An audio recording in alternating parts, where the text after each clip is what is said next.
Hello, fellow risk takers, and welcome to my worst investment ever. Stories of loss to keep you winning. In our community, we know that to win in investing, you must take risk, but to win big, you've got to reduce it. Ladies and gentlemen, I'm on a mission to help 1 million people reduce risk in their lives. To reduce risk in your life, go to myworstinvestmentever.com right now, today, and take the risk reduction assessment I've created from the lessons I've learned from all my guests. Fellow risk takers, this is your worst podcast host, Andrew Stotts from A Stotts Academy, and I'm here with featured guest James Fu. James, are you ready to join the mission? I love the way you sound. It's almost like a midnight DJ, but yes, thank you for having me. Yeah, we've been talking offline, and I haven't brought out my midnight DJ voice, so here it is. When I grew up in Cleveland, Ohio, we used to listen to a guy that came in on at midnight named the BLF Bash. Okay. So maybe that's where I learned it. Let me introduce you to the audience. James Fu is seasoned by nearly 3 decades of hard knocks and life worthy experiences. James offers a unique view of life and entrepreneurship with valuable insights and advice from a panoramic view of things that can save you time and help your company grow. Many give him the nickname Business MacGyver. He brings the know how of a CEO entrepreneur who has been there, done that, and still doing that to help growth oriented entrepreneurs meet real world and marketplace challenges to take their company to the next level. James is also an invaluable connector who matches people with opportunities and connections to make things happen. And one last thing, ladies and gentlemen, James has founded 80 plus companies in 3 countries across 15 group industries. My goodness, James, take a minute and tell us about the value you bring to the world. So, Andrew, thank you so much for having me on the show. It's not just an exciting time. I have so many friends who've been on it and say like, "Hey, James, why is Andrew not interviewing you?" And I go like, "I don't know. Maybe he has high criteria." And I'm just get like, we reached out and we connected, and he said, like, "Hey, James, if you're interested to, come on the show and to be the 500, to be on the show on the 500." I said like, "Wow, it's an honor, it's a privilege." So a big thank you so much for doing what you do. It's not easy. I wish I had a show like this. I could actually go to check out when I was younger days. Like 10 years ago, if I could do this, I could save a lot of money, a lot of pain, a lot of heartache. Like just by watching probably just one or two, not like all 500, but one or two, like, oh my God, just looking at how you actually take the excerpts up and putting on a little quote. I love quotes, and Mm. it's dangerous to read quotes, but I found like, wow, it's so profound. And I just want to say a big thank you for that.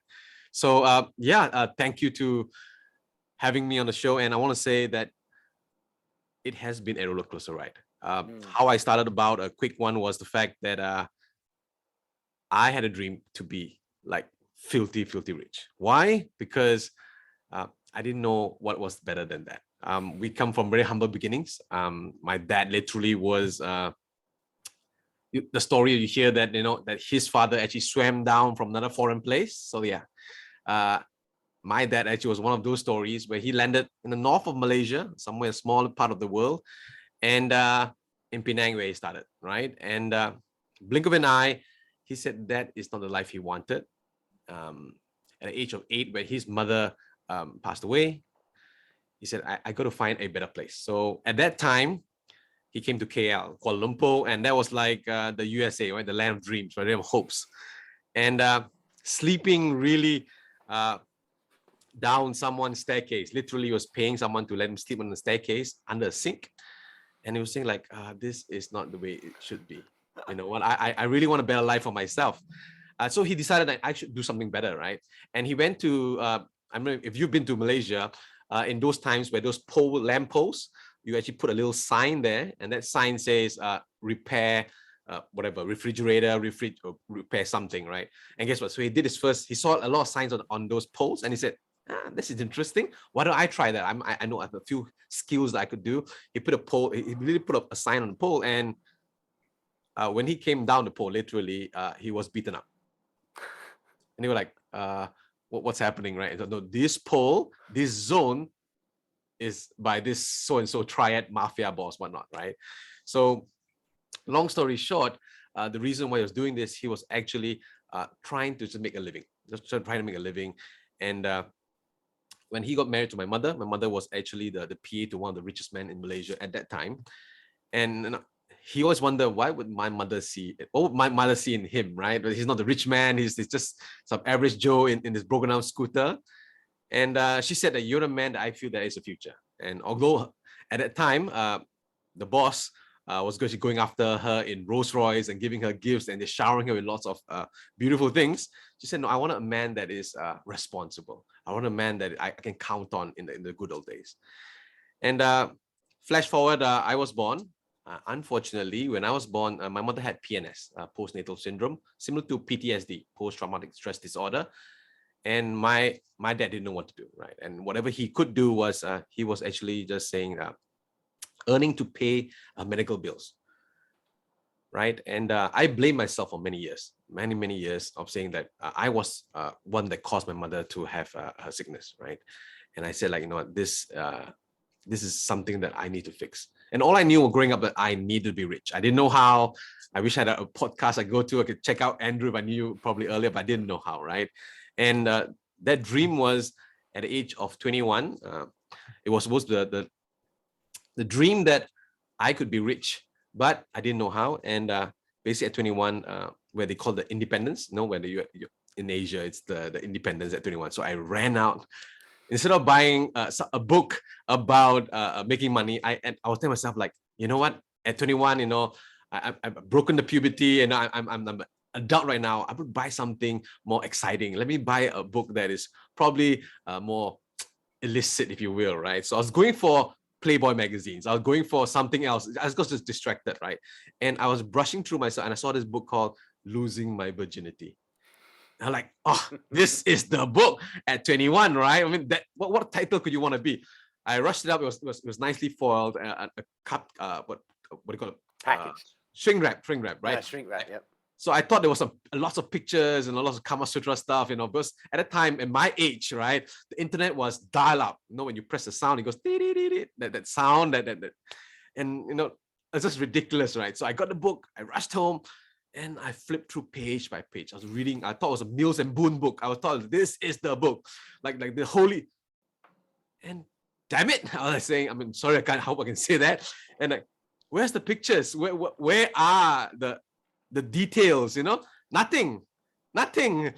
And that book was by Richard Branson, right? And that story inspired me to like, wow, how could someone with dyslexia, going through so much challenges, 400 companies. And I told myself, hey, if he had 400 companies, I'm young, I'm pretty okay.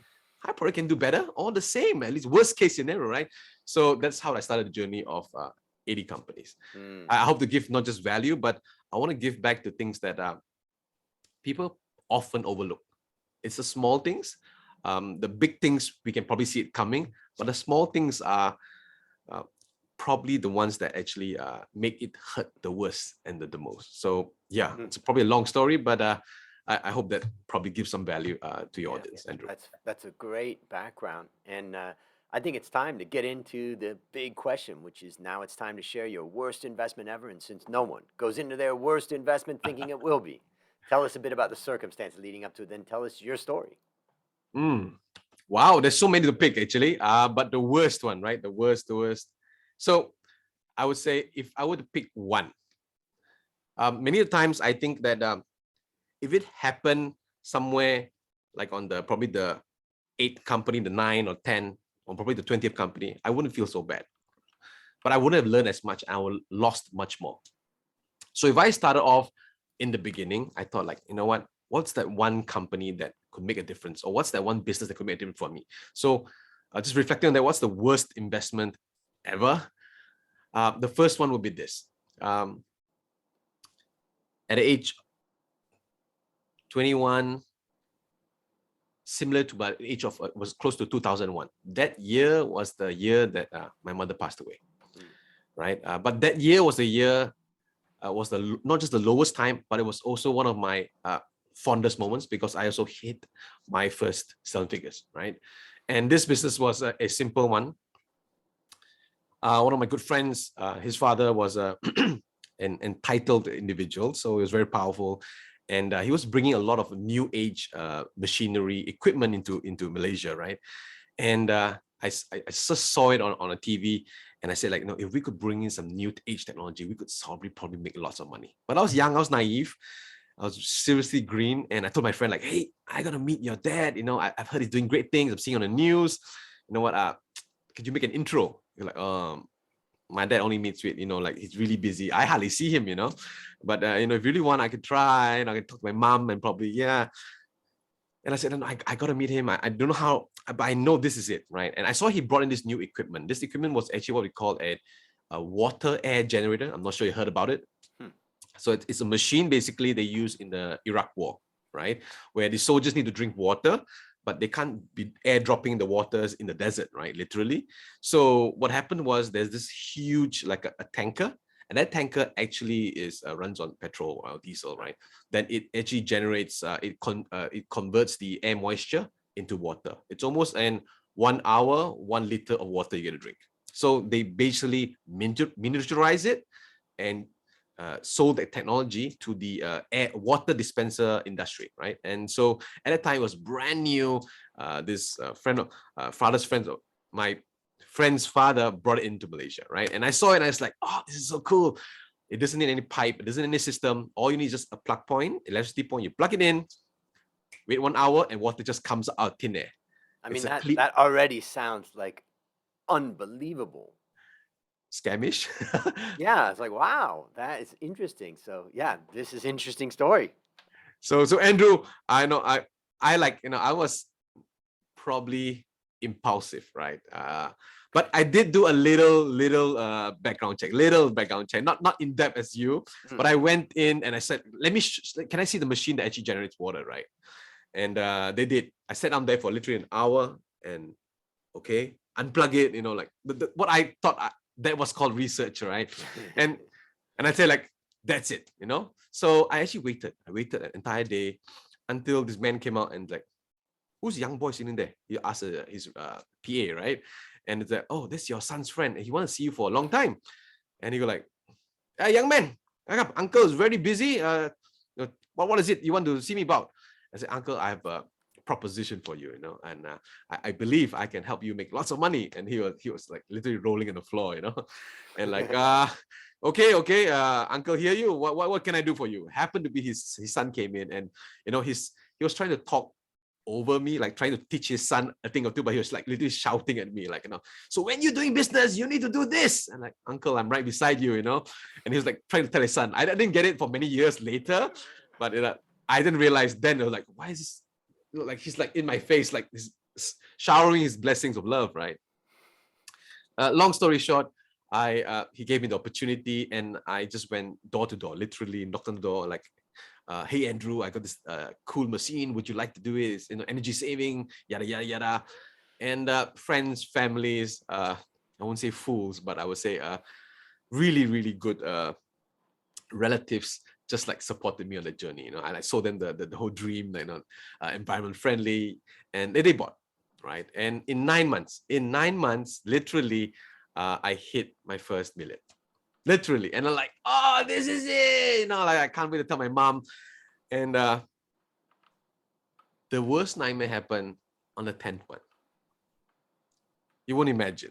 I was just getting phone calls like, hey, James, do you ever service this machine? I go like, no, it's so high tech. You don't need to service it, right? There's nothing to service, right? Because it just generates water. What do you need to service? So I was putting a fast one. There was no FAQ, right? There's no like instruction manual, nothing. And one call became 2, became 4, became 8. And I said, oh, this is a trend, right? And I start asking my friend, like, I probably need to see your dad again. And he said, what for? I said, like, people are calling me to fix it, to service it, though, because it used to be an hour, a liter. Now an hour is probably giving an ounce. like probably. So I was like, so it was getting really bad until they start calling my dad. So when they called my dad, my face turned white, right? Because my dad came from a background where his father was literally, and his father used to work in the army, and he used to be alcoholic.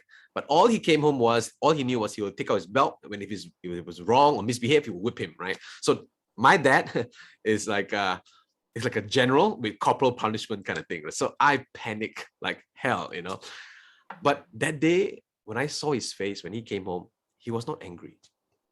He was really calm, but I sensed disappointment.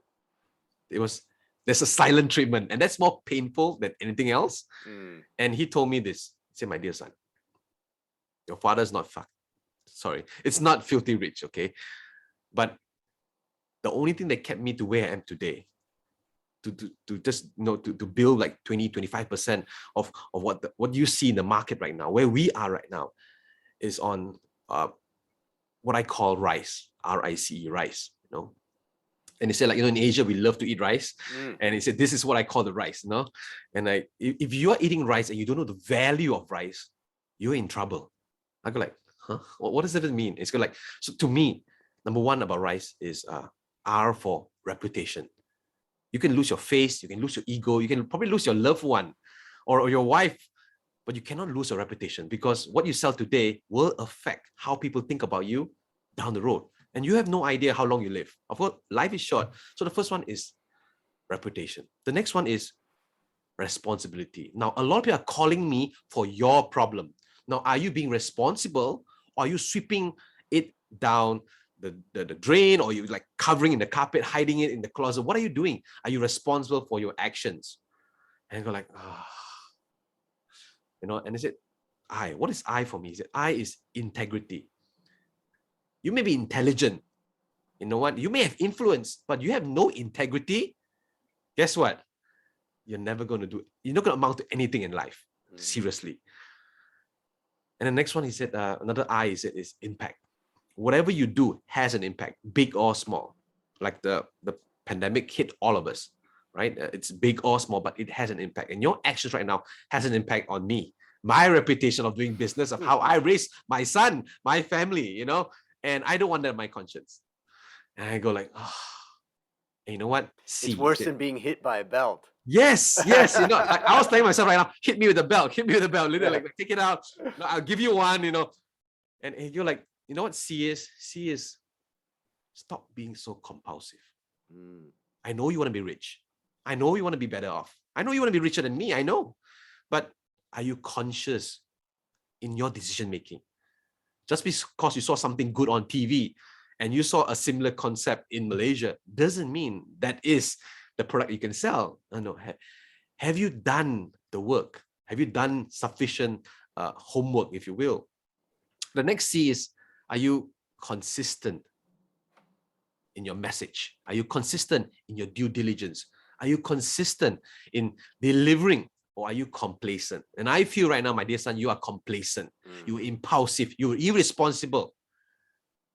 And that leads me to the last is E, is you are lacking the experience. This is your first rodeo. You have no idea who your best friend's father is. You have you didn't even have the courtesy to check with me. Like, do you know him? What's his background? Is he what we call a crocodile, you know, a snake, a shark, a bear? Do you even know? You trust everyone in town, but you don't want to just check with me. So you have no experience. And the last one, the E, is not just you lack experience, you have zero exposure. That means you don't have the wealth of knowledge. So all of us, he says, you need experience in life, which is like a doctor who practices just taking care of COVID patients, right? For 5 years or 10 years, it's experience. But a doctor who does treat COVID patients for 10 years, but in different countries, in Singapore, in let's say in Iraq, in China. So different countries give a different exposure because of the race, the religion, or even the culture, the perspective. So he told me that this is RICE. You just got to remember this literally, you know, whatever you do. And I go like, yeah, okay. So what should you do now? And literally, I didn't manage to meet the father no matter what I did. I sat there for probably a week. I didn't get to see him. Long and short of it, I had to return the money. I'm trying not to return it, but I spent a lot of it. You know, in a young age, if you have achieved and you reach a short amount of money, they said easy come, easy go. Literally, I was spending. I was like, you know what? I was the guy. You know, like Andrew. You know what? My treat for no reason. You know what? Send you stuff. You like this? You know what? I think you need a new book. You know, let me send you a book rack. And I was spending like drinking water, and I think that was my worst investment. And because of that, I realized that helped me hit my 80th number. I stopped counting after 80 because it's way too painful. But if I didn't learn this one lesson, a domino effect, I probably would have stopped at 8. I would have made so much mistakes. And today, I probably won't be on your show. I won't have the opportunity to come to your show and learn from you and to meet someone, you know, as great as you. And I've heard so much about you. So yeah, that's a little bit about me. Wow. And I hope that helps you and your listeners. So how would you summarize the lessons? I mean, already we've got the lesson of rice, and that's reputation and responsibility, integrity and impact. That's compulsive and consistent, and E is experience and exposure. In addition to these great words that your father has, taught you, what would be your other lessons that you've learned from this experience?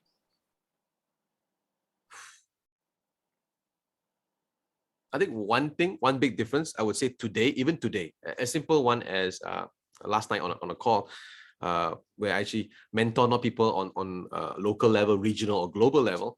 And I realized there's one thing that we have a miscommunication is the definition, the semantics. So when we say, do you want to build a company that lasts? I'm like, yes. I said, great. Now, do you know the difference between growing your company and scaling your company? They go like, yes. And I go like, tell me. And they go like, just do more of it. I go like, really? Just do more of it? Yeah. So I said, so if you're growing the company, it's incremental. Your digits are probably single digits, maximum double digit growth. But if you're scaling your company, it's exponential. It's 3-digit, 4-digit growth in the same amount of time. And they go like, oh, yeah. I said, like, if you're growing a company, you are the bottleneck. Now, if you're scaling the company, you are no more the artist, the architect. You are a business owner. And if you can't differentiate between growing and scaling a company, guess what? You're probably doing the wrong thing. But just like imagining there are 3 pedals of the car, you'll be pressing the accelerator, the brake, the clutch, and you're hoping to find something will move this bloody car, And guess what? A lot of people do not know the definitions, and then they go and ask for help. Right? They seek help by typing in Google or asking their friends or consultants, say, this is my problem, I need to solve. But guess what? They do not know where they really, truly are. And so I think defining, even sales and marketing, I was actually in high-level network where all of them were actually older than me, 60 to 70 years old, and they were doing a 10 million US above. And I thought like these are seasoned people. So they invited me in as a keynote speaker. And I said, like, do you know the difference between sales and marketing? I mean, these guys are like giants, right? I mean, asking them would be insulting them. And they go like, of course. And I'm like, cool, tell me about it. What's the difference? Guess what? They were like, selling is selling something and marketing is marketing. I go like, interesting. So I said, selling is, can you recommend me a friend to buy this car? To referral, right? Majority of people at that level only do referral, right? It's who you know what you know. So can you recommend me to buy a car? And the answer would be a yes, no. It's a yes or no. Can I think of someone who can recommend me buy a car? That's basically it. Yep. That is sales. What's marketing? I say marketing is, can you recommend me 2 friends, right, who actually have bought a Toyota? Then you probably think of, can I think of 2 friends who bought? So you probably go down the rabbit hole and think, you probably has an opportunity. So that is a slight difference there to tell the difference between marketing and sales. So most people can't tell the difference. Everything is sales. Like they said, we are selling right now. I said, no, right? This is basic living value. We're not selling anything, right? So how can we give massive value to the audience? And I said, if you don't know the difference, can you imagine what sort of instructions you're giving your leaders of your organizations? Because you say, I want to scale the company. And their people are thinking growth. I want to do more sales. Actually, what you really need is marketing. And so it's the semantics and understand the definition Now, is the whole or are the whole organization, whether C-suites, the mid management and your team, align with what you say, and do you understand that definition? So I think getting that right would be what I learned this from Marshall Thurber, who actually who studied under this great person you probably heard of is Dr. Edward Deming. So Dr. Edward Deming learned from Marshall Thurber as well, and you probably not heard any of them, but if you heard of Toyota, you probably know a bit about them, right? And he focused on the 15% rule, literally. So what is that one thing that you focus on that gives that domino effect? Yeah, valuable. That's it. Yep. And maybe I'll share some what I took away from your story. Yes, and, please. While I'm doing that, I'm going to look for something on that you just made me think about, which I'm going to look for that while I'm doing this. But you just reminded me, and I really want to address my thoughts about what you've talked about to the young listeners out there, and that is talking about this idea of reputation. And I think you've given a great story that helps us understand it. Now I have an acronym, or just maybe some letters I tell people, is that I give a lecture in ethics for CFA, for finance. Okay. And I've been giving it for years, and it's a lot of technical stuff about things that you need to do, as well as right and wrong. But the thing that I do is I say I have a little bonus at the end of that. I'm gonna teach you how to get out of any trouble you get into. I'm excited. And then I try to tell the young people that pretty much all the trouble that you get into in your life will be caused by you. We have accidents, I mean, things happen, and you may be in trouble, have a hurt leg because somebody hit your motorcycle or your car or whatever. Accidents happen, but generally most of the problems we face is caused by us. So I tell people that there's 4 A's. The first one is to be aware of what's happening around you. Be aware of the people, and have your eyes open, because you could get caught into something without really even knowing it if you're not aware. The second thing is admit. Once you've done something wrong, admit it. Now, sometimes that may be admitting it to a close friend, a family member. You don't have to admit it to the world, but you need first to admit it to yourself. And then, That's true. yeah, then comes the third A, and that is apologize. When you've done something wrong, say you're sorry. And in fact, it's just simple. I was wrong. I am sorry. The reaction of the other person is a secondary issue. They may appreciate it. They may say, F you. You don't know. But you have to go through this step of really admitting that you were wrong. And then the fourth one is the hardest one. I think, James, you've taught this in what your story is about, and that is amend. And when I say amend, I mean make amends. If you've damaged someone, you've done something wrong, you've caused damage in one way or another, make amends. Now, someone may say, but I don't have enough money to pay back as much as I lost of that person, or that I whatever. And I always say that it's that cannot be a factor.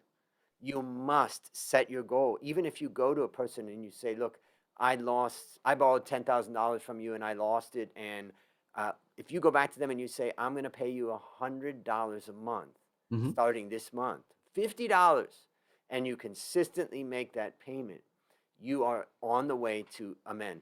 And magical things will happen when you do these 4 A's: be aware, admit, apologize, and amend. But I'd like to highlight that what you did was amend. And it's painful. And it lasted. The pain lasted for a while, I believe, that you had to deal with the financial impact of that.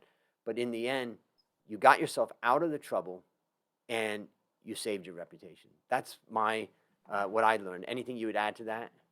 No, I think I love the 4A. I'm probably going to pinch it from you and share with all my people and say, like, what, Andrew shared this with me, online. You got to do this, okay? But you put it so nicely, right? And there's like a step by step. I think I love it, and I'll probably share with my team later. Do it. I think it's so cool. Yeah, I love it. So now, let me ask you, based on what you've learned from this story and what you've continued to learn throughout your life, what one action would you recommend our listeners take to avoid suffering the same fate? One action.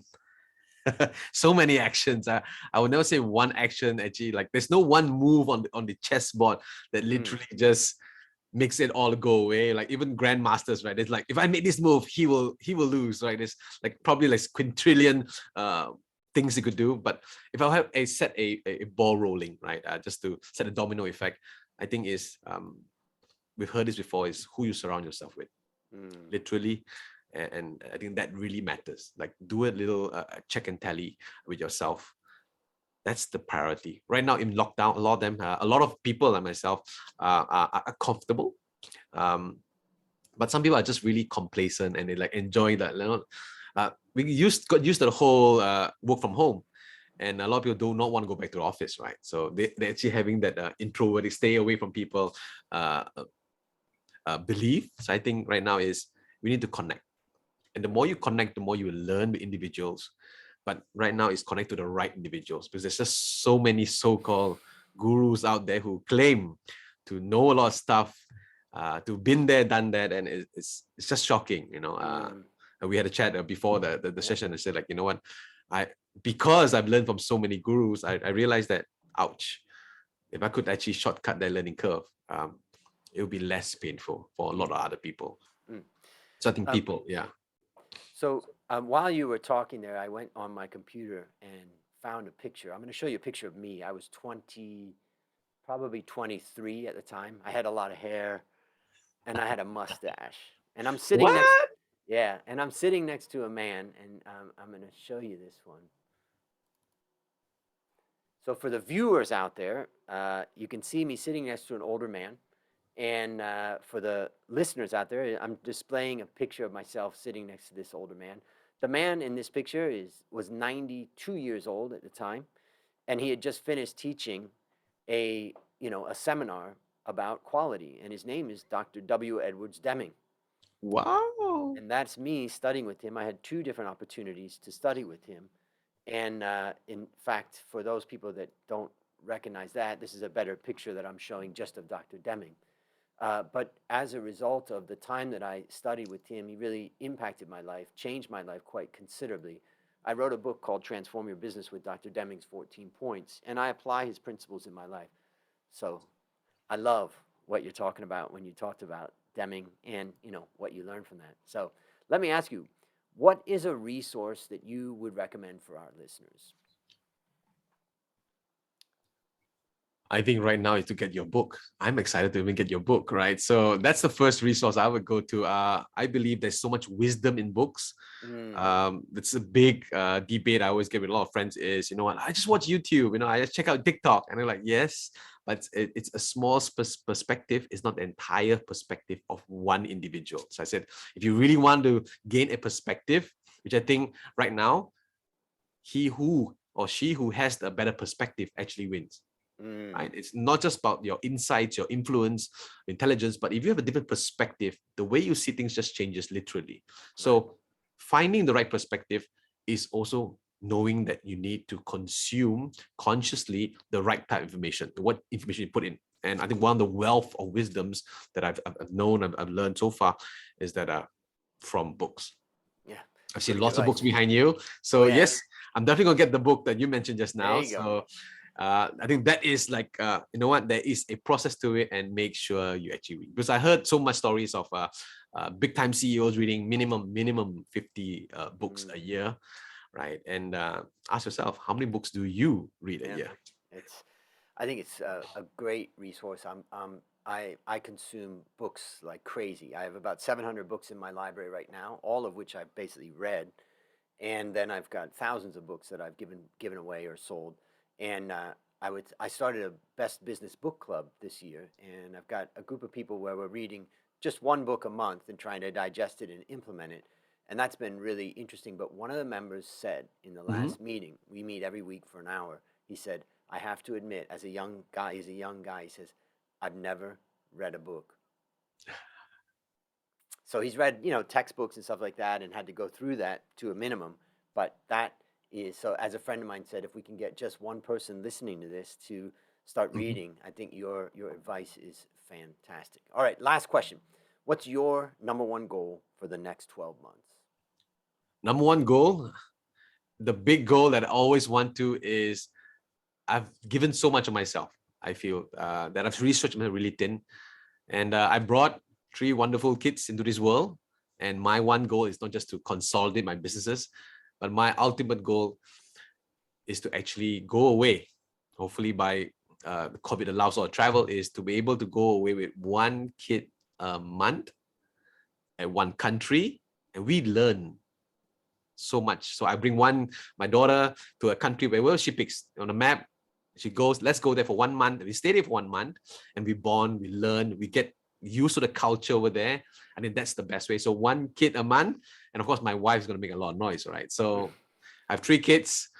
So at least 3 months. And then my wife, and then all of us go on a vacation. So my ultimate goal would be, can I go away for minimum 5 months in a year?